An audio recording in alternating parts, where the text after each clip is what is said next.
It's the Real News Network, and I'm Greg Wilpert in Baltimore. You're joining us for part 2 of our discussion about the UN Human Rights Report that was recently released on Venezuela.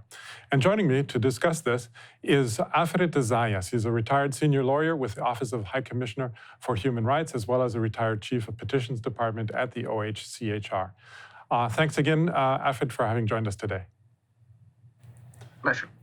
So I think it's very important, though, before we go on to the question of why this report has been so flawed, is to highlight again the issue of the degree of the severity of the situation in Venezuela.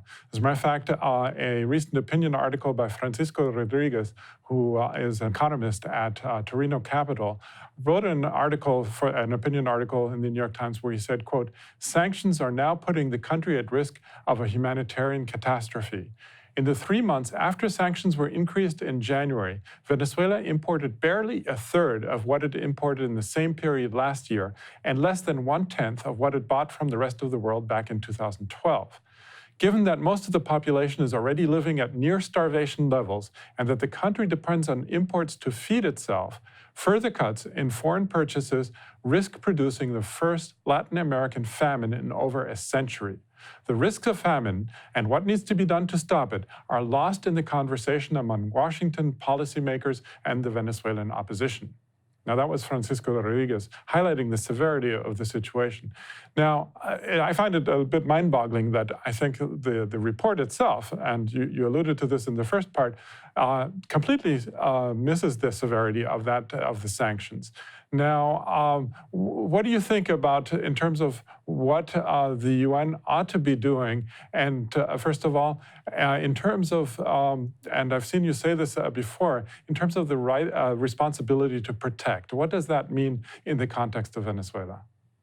Precisely. Here we have a situation of an artificial crisis, a crisis that has been induced by the United States with the connivance of Canada, the European Union, other countries that have frozen Venezuelans' money so that Venezuela has no access to the money to buy food. Venezuela has billions and billions of dollars, but they're frozen in the United States, in Great Britain, in European banks, in Portugal, actually, in any event. Responsibility to protect, that is a responsibility of all of us, a responsibility of all governments to help a brother nation in trouble, a nation that is asking for help, obviously asking for help given without strings attached, without ulterior political purposes, because so-called American humanitarian aid is not humanitarian aid. It is a Trojan horse for regime change. And you cannot be the torturer, you cannot be the tormentor of the Venezuelan people and suddenly be the benefactor, suddenly be the good Samaritan who's offering humanitarian aid. Obviously, that humanitarian aid is not being given in good faith. On the other hand, responsibility to protect means that all European countries and Canada and all countries engaged in the economic war against Venezuela must end that economic war, must lift the sanctions. Now, the High Commissioner for Human Rights back in 2012, that was Navi Pillay, presented a very strong report which very strongly condemned sanctions. I can quote from that report. It's a report, I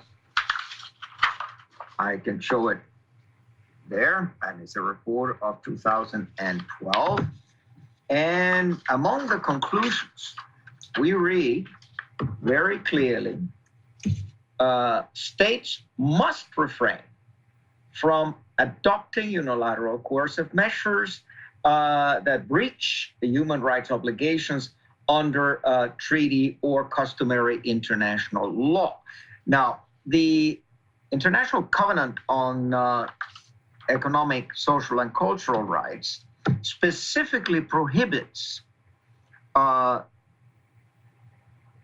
this kind of economic war because of its impacts on the right to health, because of its impacts on the right to food, et cetera, et cetera.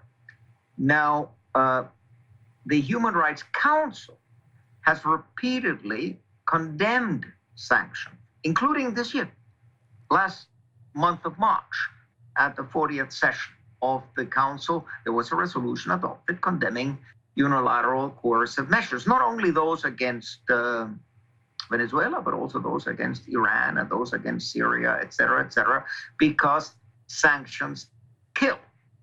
And more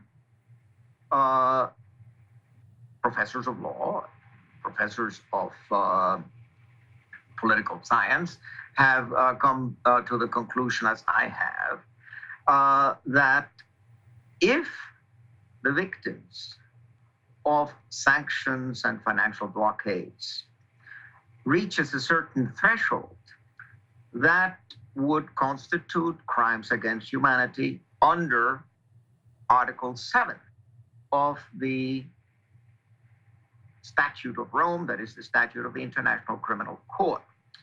And I have, in my report already, back in September 2018, recommended that the issue be brought to the prosecutor. The prosecutor of the ICC should open an investigation into the deaths directly attributable to sanctions. Mark Weisbrot and Professor Jeff Sachs concluded in their report that in the year 2018 alone, as many as 40,000 Venezuelans died as a result of the sanctions and financial blockade. Now, that has gotten worse since 2018. So responsibility to protect means responsibility to stop this artificial sanctions, which I compare with the siege of towns and cities in medieval times with the one purpose to starve them to death, to have them come out with the white flag and surrender. That is what the United States, that's what Pompeo and Bolton and Abrams and Trump want. Let me ask you something else, though. I mean, you point out the difference between the 2012 report and the report that was just released. Now, I'm wondering what has happened to the Office of the High Commissioner on Human Rights that such a report could be written? I mean, what kind of changes have happened there? I remember times when the United Nations was, the United States was very critical of that commission, saying that they were coddling dictators and things like that. Now, it seems to have taken on a very different direction, even though the United States actually is officially withdrawing from the Human Rights Commission. So what's going on there? Well, they twist a lot of arms behind the scenes. I don't think that the U.S. has abandoned the Human Rights Council. They're very much there, and they're very much bullying, and countries are afraid. There are consequences when you vote against the interest of the United States. There's a price to pay. Either you are going to suffer economic sanctions, or the United States will find a way to make you suffer for your independence, for your exercise of your sovereignty. But going back to the office, it's not just the Office of the High Commissioner for Human Rights. The OAS, the Inter-American Commission on Human Rights, they've all been hijacked. They've all redefined human rights. Human rights are the right to make money, the right to property, the right to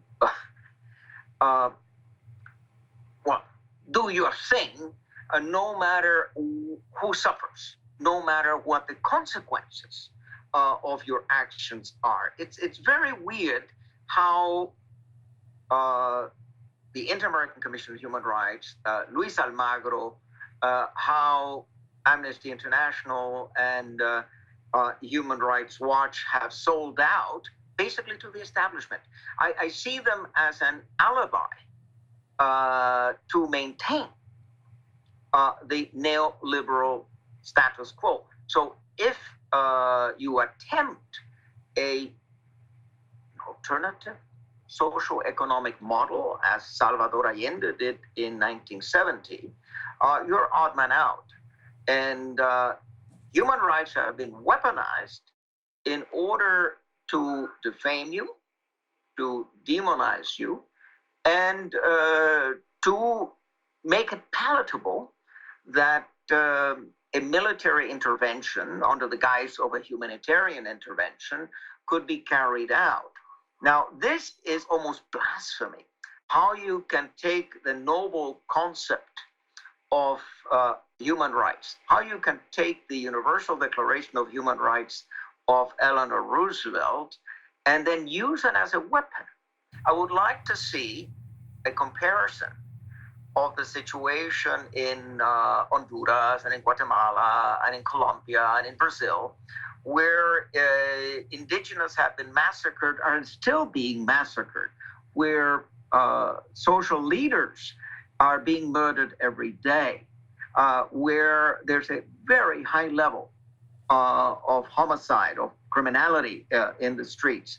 But we focus only on Venezuela so that it becomes palatable for world public opinion to say, no, that has to change. We have to get rid of the government. Now, I applaud the fact that Michelle Bachelet went to Venezuela. And part of the problem with her report is that obviously it's not her report. The report was written long before she went to Venezuela. And 82% of the interviews conducted were not conducted in Venezuela. They were conducted outside Venezuela from individuals who are obviously opposition leaders and people who oppose the current government of Venezuela. Okay. So the report is very unbalanced. It needs equilibrium.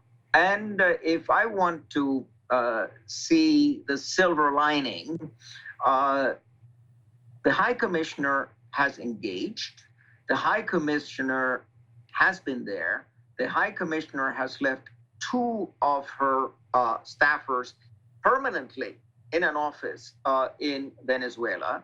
Now, I am optimistic that thanks to the reports of people like Jeffrey Sachs and Mark Weisbrot, thanks to articles and books by Professor Tinker Salas and by Dan Kovalik and by Pasqualina Curcio, that gradually people will come to understand that the situation is far more complex than we think, and that there is a responsibility to protect the Venezuelan people, to protect them from whom?